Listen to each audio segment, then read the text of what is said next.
We're going to talk about a trio of young players who are all trying to make their way onto the 2025 roster. All today on Locked On Tigers.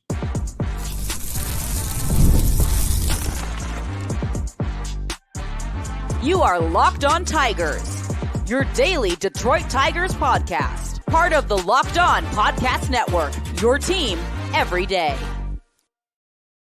What is up, everybody? Welcome back to another edition of Locked On Tigers. I'm, of course, your host, Scott Bentley. Today is Thursday, October 31st, 2024. Thank you so much for making Locked On Tigers your first listen. Every single day, we are free and available wherever you get your podcasts, including YouTube, part of the Locked On Podcast Network, your team every day. Today's episode is brought to you by Game Time. Download the Game Time app, create an account, and use code LOCKEDONMLB for $20 off of your first purchase. Happy Halloween, everybody. Hope everyone has a fun and safe evening. Today, we are going to discuss three scary players. No, I don't have a cool, Halloween-themed anything. We're going to talk about Jackson Jobe, who instills the fear into hitters, Jace Jung, and Ryan Kreidler. So those are the three we're going to talk about today. Obviously, none of them even really close to the same positional group, but three players who are all in, I don't want to say similar, because I think like Jobe and Kreidler are certainly very far apart in terms of their roster standing and how the organization views them, I think, and we'll talk about that on today's show. But three players who still have plenty of team control left, and if the team wanted to, could just put any of the three of them straight onto the Major League roster next season. And I think that they're all in a position where they have to earn it. I don't think any of these three are going to just be handed over a roster spot next year. Now, obviously, it goes kind of without saying, like Jobe has a much better chance than like Kreidler to make the team out of camp. But I don't think any of them, as I sit here right now on Halloween, which is, again, still very, very far away from even pitchers and catchers reporting, nonetheless, spring training and then inevitably opening day. But I don't think any of them are shoo-ins for the Major League roster next year. And part of that has to do with their performances this year, which we'll talk about obviously today. But also part of that is how to game plan the winter. What are we trying to acquire? Third base is a huge talking point. I've talked a lot about Jobe and Kreidler. Jace Jung plays one of the biggest positions of need for the Tigers, and I'm not sure he's a shoo-in to make the Major League roster. And I think that that's part of this conversation as well. So let's start off with Jackson Jobe. Now, to preface everything we talk about involving Jobe here, we are talking about a sample size of literally 4 Major League innings. Okay, he added a couple more in the postseason, right? In the regular season, he threw 4 innings. He had a 0 ERA. He struck out 2 hitters and walked 1. Okay, we are talking about an incredibly small sample size. So all of these numbers we take with a big grain of salt. Getting the playoff experience, I think, was nice, and I think was a good thing in the long run. They ended up still winning that series where he got kind of popped in the mouth, which is obviously a good thing. But B, and we talked about it at the time, if you want a more in-depth breakdown of my opinion of his outing against the Astros in the wild card round, you can go listen to that episode again. I really think that a lot of people blew that way out of proportion, and he was not nearly as bad as the final numbers are going to say that he was. It was bloopers, and like he hit a batter. Like, obviously that's on him, but like bloop hits, seeing eye singles, bad defense, you name it. Like that was kind of all in that inning. So I really don't think that was I'm not like alarmed or worried about him because of that one outing. And I still honestly fully support the decision to put him on the postseason roster. And I think that in the long haul, that it's going to be more beneficial than it was anything else. I think what we can look at here with Jobe, again, obviously, like numbers kind of go out the window with a 4-inning sample size. But I think what we can look at and what we can dissect from is the usage, right? I think even though it is such a small sample, it's pretty interesting, his usage of all of his pitches in his repertoire. And I think that it's rather telling of what the organization thinks of him currently and where they think he is at in his development currently. So we saw a lot of fastballs, which was somewhat to be expected. This dude can hit 100 kind of whenever he wants to. That's a pitch that he probably should be throwing, especially this early in his career, very, very often. And he was. Over 50% of the pitches he threw in those 4 innings of work were all just four-seam fastballs. A decent amount of cutters as well. A few changeups here and there. I will talk about the changeup specifically here in a little bit. But the most interesting thing, and the most interesting takeaway from his first stint in the majors was that there were hardly any sweepers, slider, whatever you want to call it. He threw 4 total. 4 total on the year at the major league level. In his first outing, he didn't actually throw a single one. So when you think back to what you have heard about Jackson Jobe, if you've seen him, obviously that's different. You've seen the sweeper slider thing and you're aware of how good it is. But if you're not someone that watches minor league baseball or not somebody that, follows the minor league team too terribly much, you mostly focus on the major league team. Like, you have probably heard at length about this dude's slider since he was drafted. That was one of the big talking points and selling points from Avila when they took him, was like, this dude's, the RPM and the amount of spin on the slider and whatever. And the second that he was paired with Chris Fetter, he nearly stopped throwing it altogether. Now, I don't think that's a long-term thing. I don't think they're just like, hey, don't throw that crazy pitch that moves 5 feet. But I still think there is a decent way to go to get him to the point where he is polished and the major league team is just handing over the keys of a rotation spot to him. But we have a whole winter of workouts and training and throwing programs, etc. Maybe by February that changes. But from where I sit on Halloween in October still, before the World Series has even ended, that's kind of what I think the organization thinks. if you track my train of thought there. The stuff was electric. Nobody hit him hard at all, which is a really great thing to take away from it. There was a lot of ground balls, a lot of soft contact kind of bloopers. The cutter is really incredible. And when paired with the fastball and the sweeper, right, when he's using all 3 of those on the outer half of the zone to righties, it's really tough. You're basically just guessing, right? Okay, is this pitch going to move? No. Okay, well, it's 100, so I kind of have to make a decision on whether I want to swing at it quickly. Oh, okay, this one is the fastball. Nope, it's the cutter. It's still mid-90s, and it just barely misses the bat.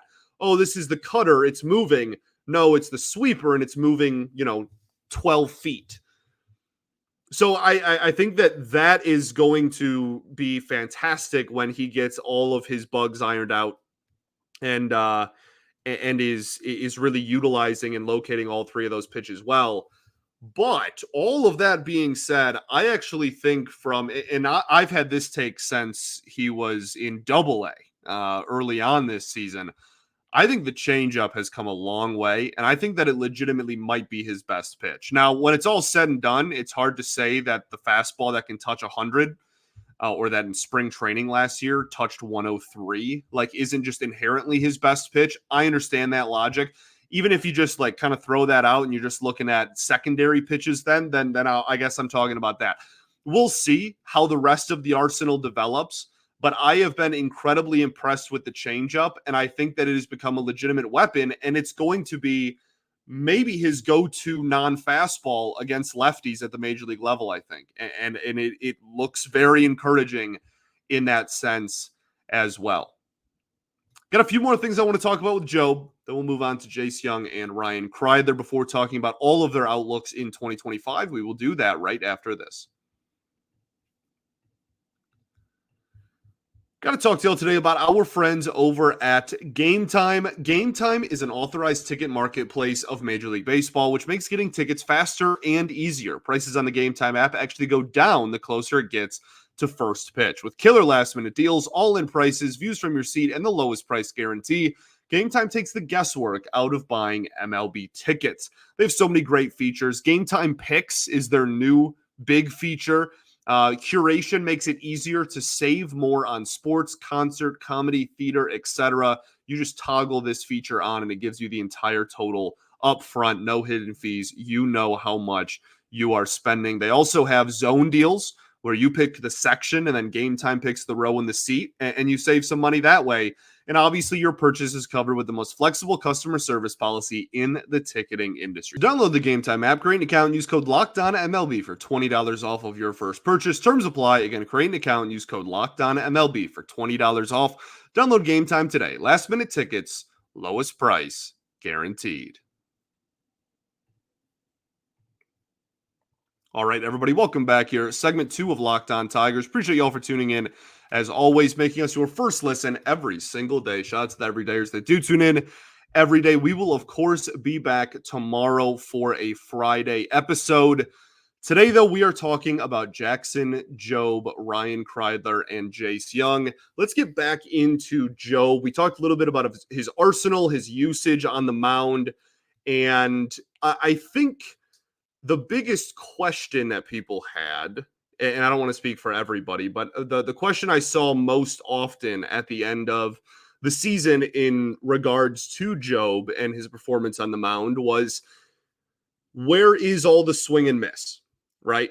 It's a very small sample size, as I will continue to reiterate over and over and over again. But in the postseason and regular season, there was a lack of swing and miss and strikeouts.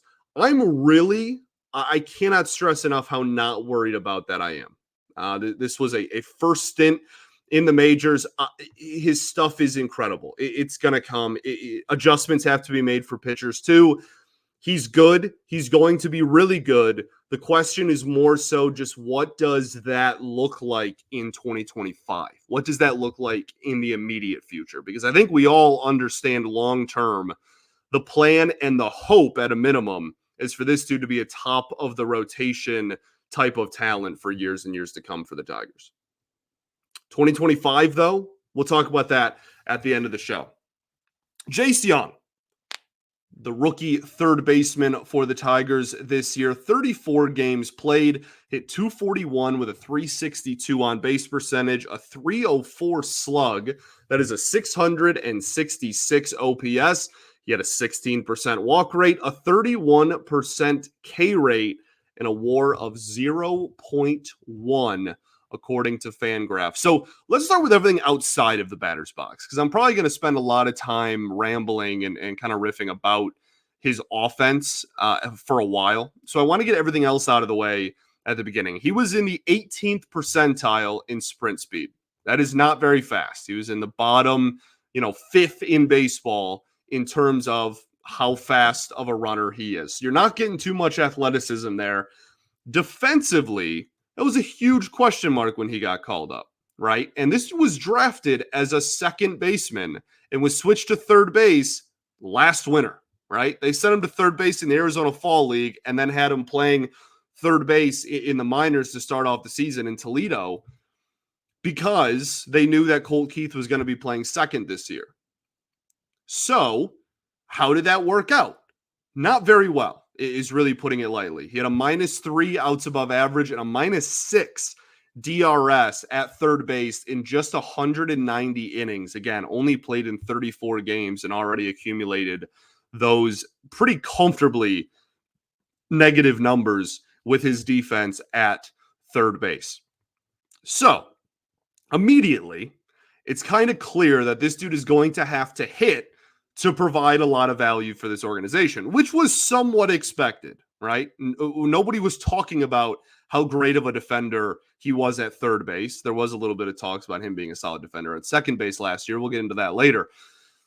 No, everyone was talking about how he was struggling defensively at third. Everyone was talking about how he wasn't very fast when he was in the minors. Like that wasn't news to anybody.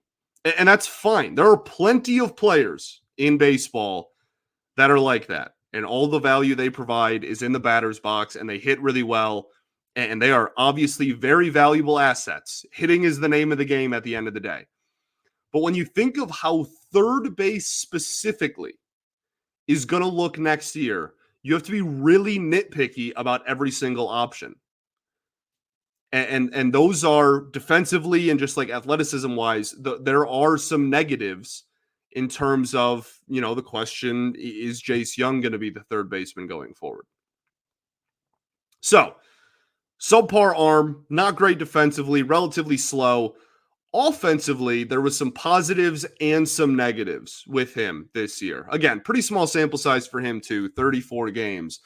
Starting with the positives, though, his decision-making on which pitches to swing at and which to lay off of, I thought was really solid. He worked a lot of counts this year. He did not chase very often. His walk rate was incredible, 16% is remarkably good.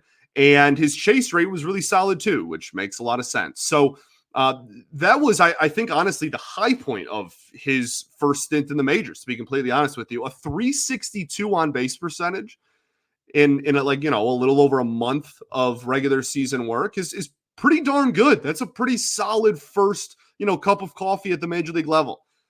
In the month of September, where he was playing a lot, his on-base percentage was over 400. Really solid stuff. Okay. So his decision-making, I thought was good. I think he's an intelligent hitter. The negatives on offense, the bad on offense, was the swing and miss and the ability to drive the baseball were pretty much non-existent at the major league level. I worded that poorly. The ability to drive the baseball was non-existent. The swing and miss was very prevalent. A 305 slug over that many games is really, really low. Really low. And he has 5 total extra base hits. They are all doubles. He still does not have a major league home run. There's a few reasons for this. One is due to his inability to time up a major league fastball at the present moment. He hit under 200 against four-seam fastballs with a whiff rate of almost 30%. For a four-seam fastball, that's really high, right? We talk about from the pitcher's perspective, how fastball is usually the low whiff rate one, right? We talk about it from hitters' perspectives. Okay, they swing and miss at all these breaking balls and changeups, but they hit fastballs. A whiff rate of about 30% for a hitter on a four-seam fastball is really high. And so he just got bombarded with them. Over a third of the pitches he saw in the regular season this year, total, every single pitch he saw at the major league level, over a third of them were just four-seam fastballs because the opponents knew that he wasn't catching up to them. He also had a very high whiff rate just overall, if that wasn't clear. And that obviously was paired with a strikeout rate that was almost a third, almost one of every 3 plate appearances. So there's still a lot to improve on here, even though I also think that there was some positives to take out of his first stint in the majors. He has unique mechanics, is putting it, I think, lightly. Where his hands rest is very abnormal. And I think that I'm not saying he has to just completely change how he looks and change his stance entirely, but I do think that even if they're just minor, really, really minor, that there's going to have to be some sort of tweaks in his mechanics to help him catch up and just be able to time up major league hitting better. I think he'll adjust. I think he will get better. But, did you watch this and think, wow, this is the third baseman going forward? Does he even play third base in 2025? I think those are all questions that I had coming out of the season with Jace Jung. We'll get a little bit more in depth on those in segment 3 after we talk a little bit about Ryan Kreidler. We will do that right after this.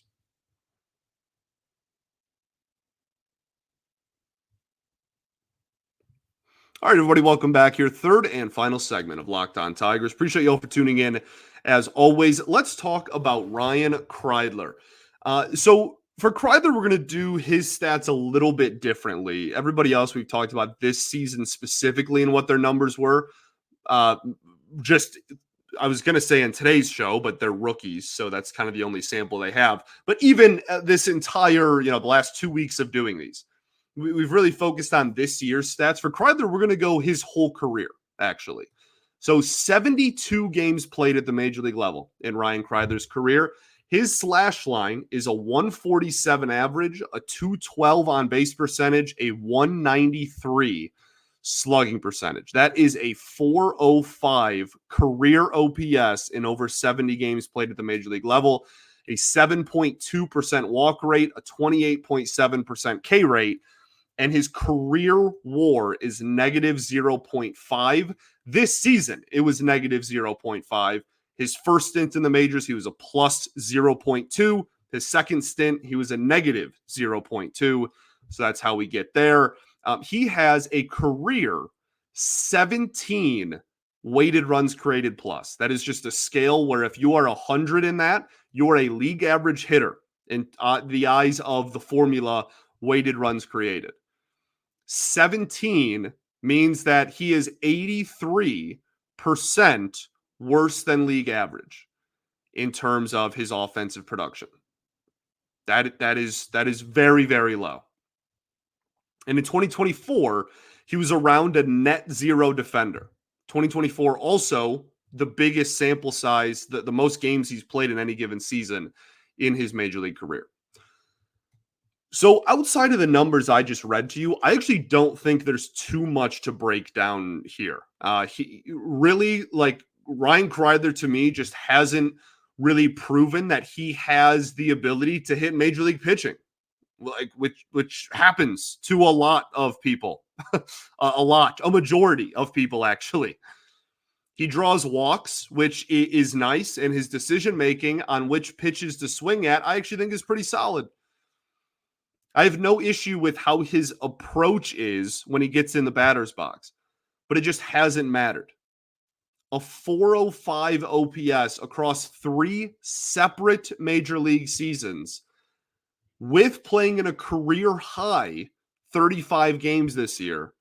This season, he put up a 9 WRC plus. That is 91% worse than a league average hitter. And then even the defense, which, like, we have been told for years from scouts and people inside the organization, people around the organization, media, that like that was where he was going to make his money. That was going to be his calling card, was going to be the defense. And he plays plus defense at a premier position. You can put him at shortstop and feel good about it.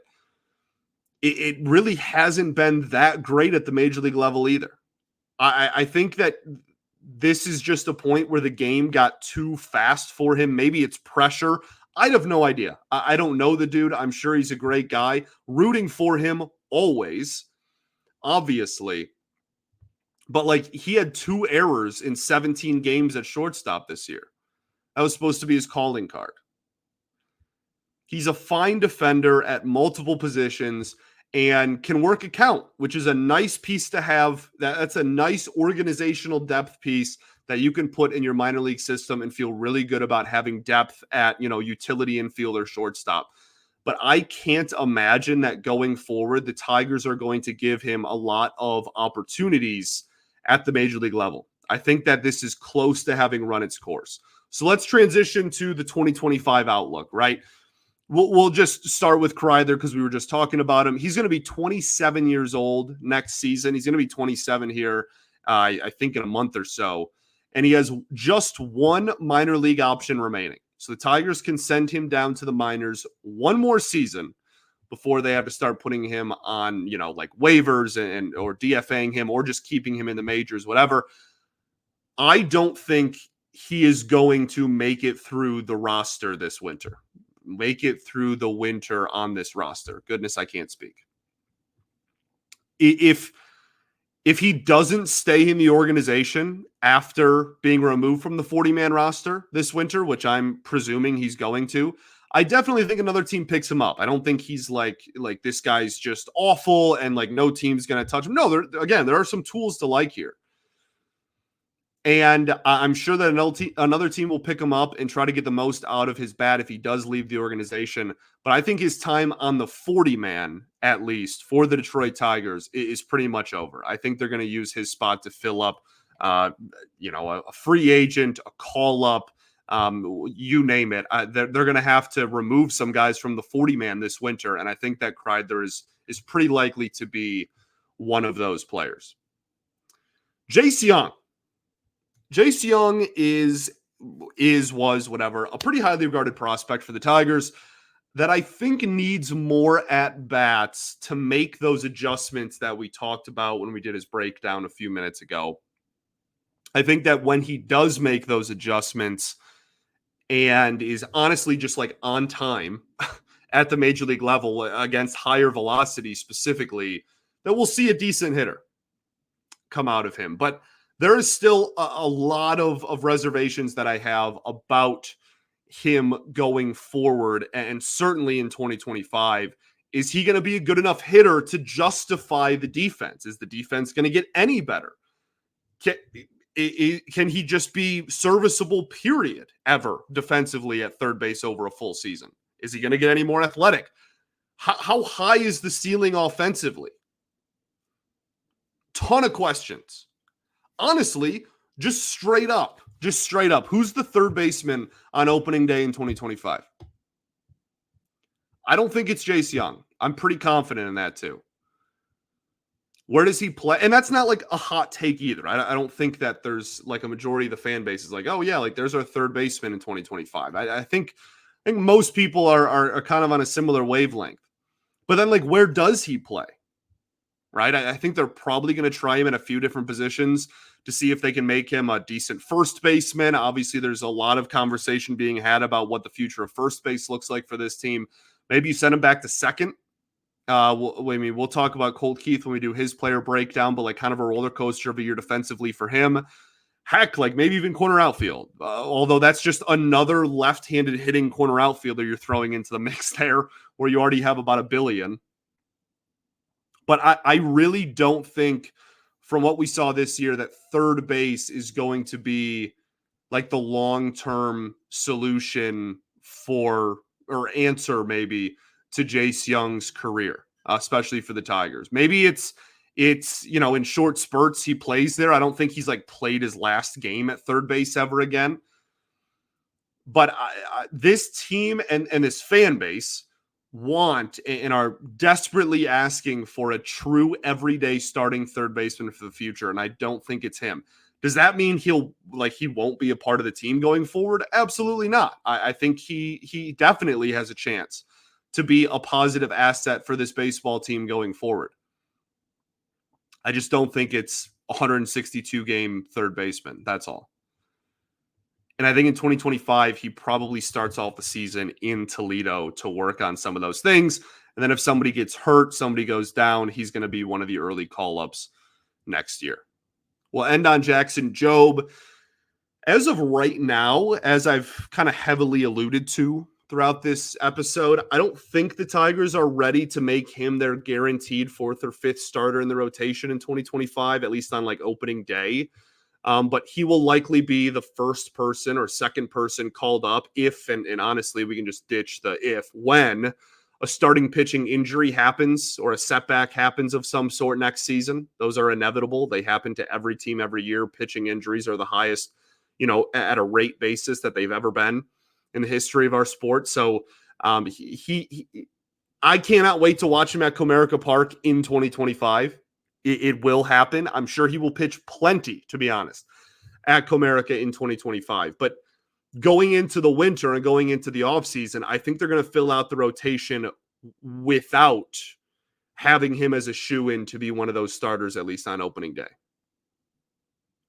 Thanks for being Locked On Tigers, your first listen every single day. Shout out to the everydayers that do tune in every day. We will, of course, be back tomorrow as we continue this. We'll send you off into your weekend, hopefully with a good show here. I appreciate you all greatly for tuning in throughout the offseason.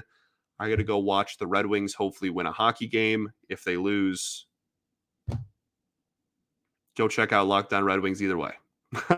Peace and love. Going to therapy's dope. I'll catch y'all tomorrow, baby. Go Tigers.